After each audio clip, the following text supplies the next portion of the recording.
Baik, sebelumnya Assalamualaikum warahmatullahi wabarakatuh. Alhamdulillahirrabbilalamin. Assalatu wassalamu ala asrafil anbiya'i wal mursalin wa ala alihi wa sahbihi ajmain amma ba'du. Baik, sebelumnya yang terhormat Ibu Andayani selaku dosen pembimbing mata kuliah kesehatan mental dan teman-teman yang saya banggakan. Baik, pada kesempatan kali ini, izinkan saya, Revika Arnitasari, dengan NIM 201020505076 dari program studi Ilmu Kesejahteraan Sosial kelas B, izin memaparkan tentang dissociative identity disorder atau kepribadian ganda. Baik, langsung saja ke pokok pembahasan. Untuk pokok pembahasan yang pertama tentang definisi gangguan kepribadian ganda, yang kedua tentang gejala gangguan kepribadian ganda, yang ketiga tentang intervensi gangguan kepribadian ganda, dan yang terakhir, yang keempat, tentang terapi psikososial untuk gangguan kepribadian ganda. Untuk yang pertama, yaitu tentang definisi gangguan kepribadian ganda. Dissociative identity disorder merupakan salah satu jenis utama dari gangguan disosiatif. Gangguan disosiatif sendiri merupakan penyakit mental yang dapat menyebabkan kerusakan memori, identitas, dan fungsi mental lainnya. Kepribadian ganda ini merupakan kondisi di mana seseorang memiliki dua atau lebih dari kepribadian yang berbeda, di mana gangguan mental ini biasanya disebabkan karena pengalaman traumatis yang terjadi secara berulang di masa kanak-kanak. Jadi untuk gangguan DID ini ya, atau gangguan kepribadian ganda ini merupakan suatu gangguan di mana seorang itu mempunyai dua kepribadian, dan kepribadian ini yang pastinya sangat mengganggu aktivitas dari keseharian seorang penderita gangguan kesehatan mental ini, sehingga seseorang atau orang lain yang menganggap dirinya itu sebagai orang yang mempunyai kepribadian ganda ini pasti merasa tidak percaya diri dalam kehidupan sosialnya, sehingga keberfungsian sosialnya juga terganggu. Untuk pembahasan yang kedua, yaitu tentang gejala gangguan kepribadian ganda. Gejala khas pada orang dengan gangguan kepribadian ganda ini memiliki dua atau lebih kepribadian yang berbeda. Kepribadian lain yang dimiliki kepribadiannya ini disebut dengan kepribadian alternatif. Sementara kepribadian aslinya disebut dengan kepribadian inti. Nah, sebagai contoh, orang dengan kepribadian inti yang pemalu dapat menggunakan kepribadian alternatif untuk menjadi lebih tegas dan mudah bergaul. Nah, biasanya pergantian kepribadian ini muncul akibat dipicu oleh stres atau peristiwa traumatis. Jadi misalnya seseorang itu mempunyai kepribadian yang pemalu ya, seperti yang saya contohkan tadi, bahwa sejatinya dia itu mempunyai sifat pemalu. Nah, akan tetapi mungkin karena dia itu ingin merasa diterima di lingkungan sosialnya, sehingga dia itu memaksakan ketika bertemu dengan suatu komunitas atau sekelompok orang, dia memaksakan dirinya untuk bisa bergaul gitu. Nah, akan tetapi dia tidak merasakan kenyamanan dalam menjalankan kepribadiannya itu. Seperti itu. Nah, orang dengan gangguan kepribadian ganda juga banyak mengalami gangguan psikologis yang juga ada pada penyakit mental lainnya, seperti sakit kepala parah dan mengalami nyeri-nyeri pada tubuh, terus derealization, yakni perasaan bahwa lingkungan sekitarnya itu terasa kayak aneh, terus asing, atau seperti tidak nyata gitu. Nah, suasana hatinya juga mudah berubah, bahkan bisa menyebabkan dirinya itu terkena gangguan depresi gitu. Nah, sedangkan untuk depersonalisasi ini merasa jiwanya itu terlepas dari raganya, terus mudah gelisah dan cemas, merasa amnesia atau merasakan distorsi waktu, terus gangguan gangguan tidur, juga sering mengalami mimpi buruk, bahkan ketika tidur itu tidak terasa dirinya itu jalan-jalan gitu ya, atau sleeping walking. Nah, dirinya juga cenderung memiliki gangguan makan, sehingga mungkin pola makannya tidak teratur, bahkan jarang untuk makan. Tuh. Orang mempunyai kepribadian ganda juga kadang halusinasi juga, yakni persepsi palsu terhadap sesuatu seperti mendengar suara yang sebenarnya tidak ada. Nah, untuk yang selanjutnya itu timbul masalah seks, seperti gairah seks menurun, penggunaan obat-obatan yang terlarang, kemudian keinginan untuk melukai diri, dan hampir dari 70% orang dengan split disorder pernah melakukan percobaan untuk bunuh diri. Wah, ternyata gangguan kepribadian ganda ini juga hal yang sangat mengerikan gitu ya teman-teman, karena 70% loh orangnya itu mencoba untuk bunuh diri. Nah, mungkin karena saking tidak nyamannya dengan dua kepribadian yang berbeda ini. Nah, untuk pembahasan yang selanjutnya mengenai intervensi gangguan kepribadian ganda. Untuk tahapan intervensi yang pertama adalah tahapan engagement atau keterlibatan. Di mana dalam hal ini Paksos itu dituntut untuk menjalin hubungan yang baik dengan klien.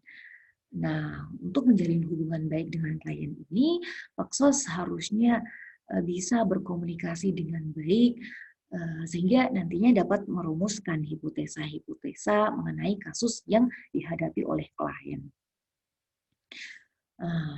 Nah, untuk menghadapi orang yang mempunyai gangguan kepribadian ganda ini, Paksos seharusnya sudah mulai sedikit paham gitu ya tentang faktor pemicu terjadinya gangguan kepribadian ganda ini, agar nantinya tidak ada salah komunikasi, sehingga ketika ada kesalahan komunikasi ini membuat atau memicu orang yang mempunyai kepribadian ganda ini kambuh dengan trauma-trauma di masa kecilnya.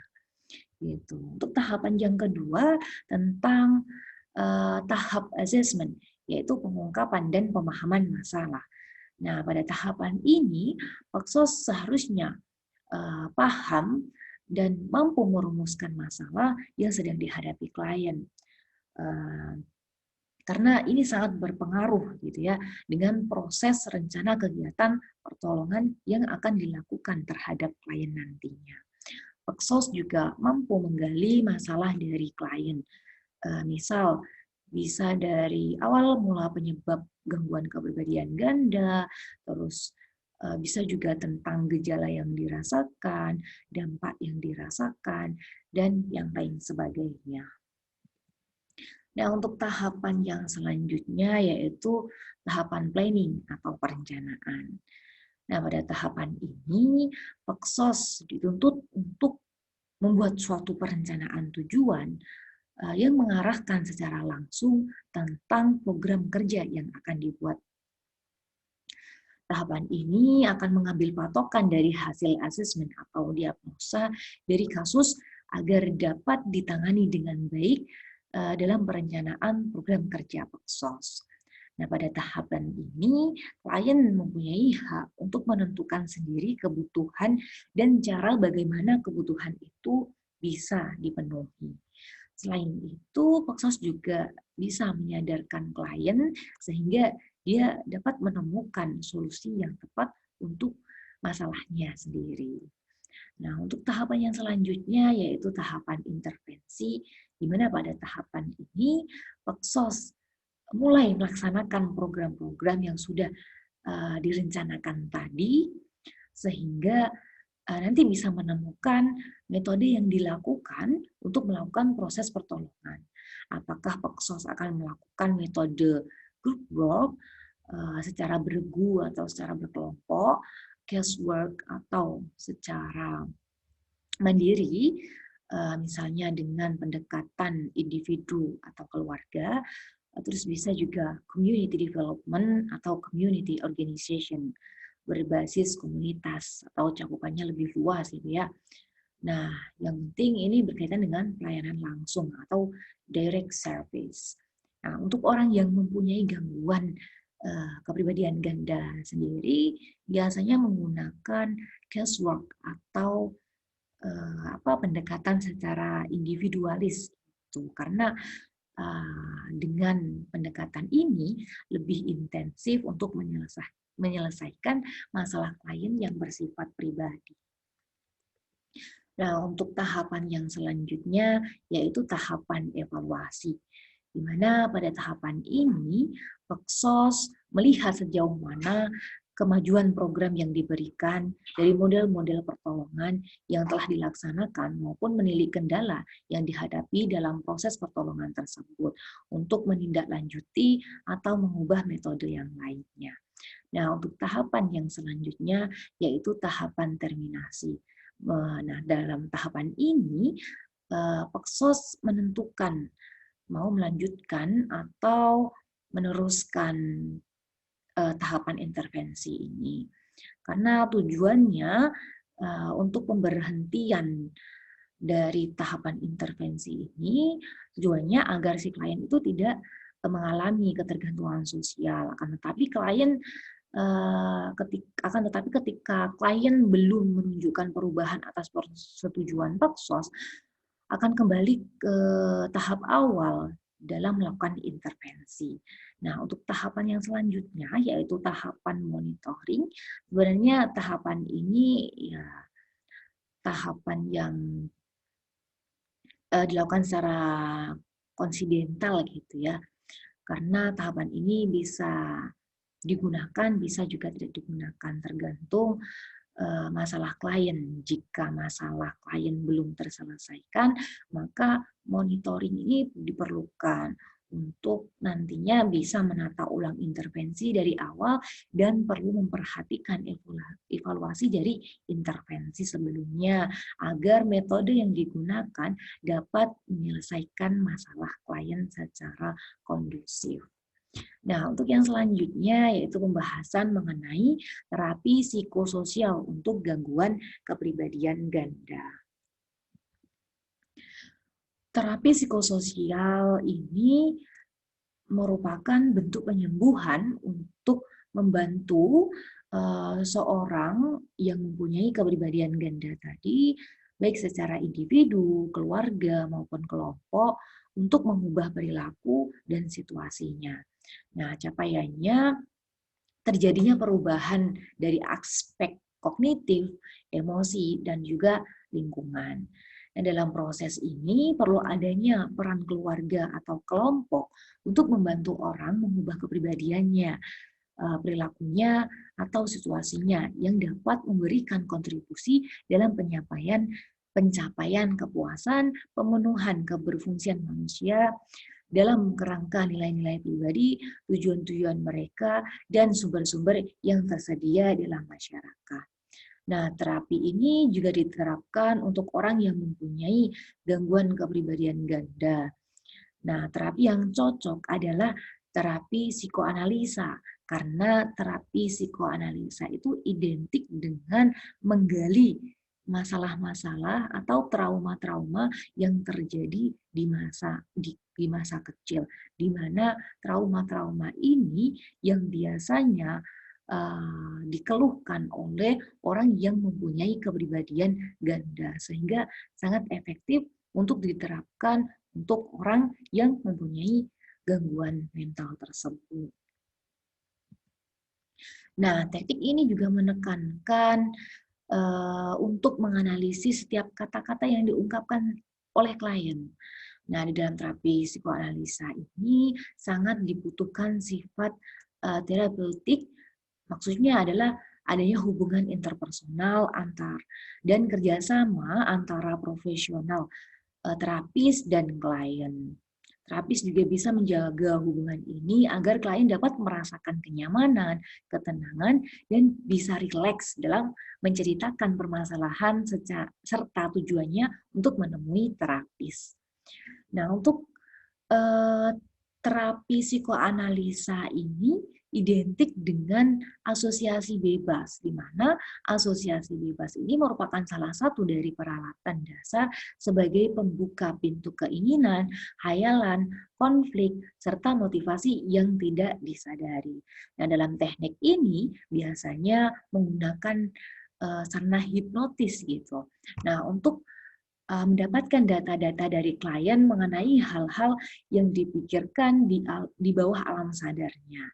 Nah, dengan teknik ini klien itu dapat mengutarakan apapun masalah yang sedang dia rasakan, kepribadian yang membuat dirinya itu tidak nyaman dan yang lain sebagainya. Sehingga masalah yang sebenarnya terjadi pada klien dapat ditemukan solusinya seperti itu. Nah, cukup sekian yang dapat saya sampaikan. Jadi dapat saya simpulkan gitu untuk permasalahan kepribadian ganda ini adalah sebuah gangguan kesehatan mental yang cukup serius juga karena seperti yang saya sampaikan tadi bahwa 70% orang yang mempunyai kepribadian ganda ini pernah terfikirkan atau terlintas dalam pikirannya ingin mengakhiri hidupnya. Mungkin karena saking beratnya, mungkin saking tidak nyamannya dengan kepribadian ganda ini, dia memutuskan atau pernah berpikiran untuk mengakhiri hidupnya gitu. Nah, sehingga ketika kita sudah mengetahui apa itu gangguan kepribadian ganda, apa saja gejala-gejalanya, dan juga bagaimana cara mencegahnya, untuk itu kita sebaiknya sejak dini ini kita mencegahnya gitu. Karena kan kita sudah tahu ya segala hal tentang kepribadian ganda ini, sehingga kita perlu mencegah agar tidak terjadi pada diri kita. Bahkan ketika nantinya ada sedikit gejala, kita dapat menanggulanginya. Nah, untuk teman-teman mungkin yang sudah mengalami hal ini bisa mengatasi masalahnya dengan memberikan atau apa ya, meminta bantuan dari psikolog atau peksos untuk atau psikoterapis juga bisa untuk membantu menyelesaikan masalah teman-teman semuanya. Misalnya tadi dengan melakukan terapi psikoanalisis. Nah, mungkin cukup sekian yang dapat saya sampaikan. Banyak salahnya mohon dimaafkan. Wabillahi taufik wal hidayah, waridho wal inayah. Wassalamualaikum warahmatullahi wabarakatuh.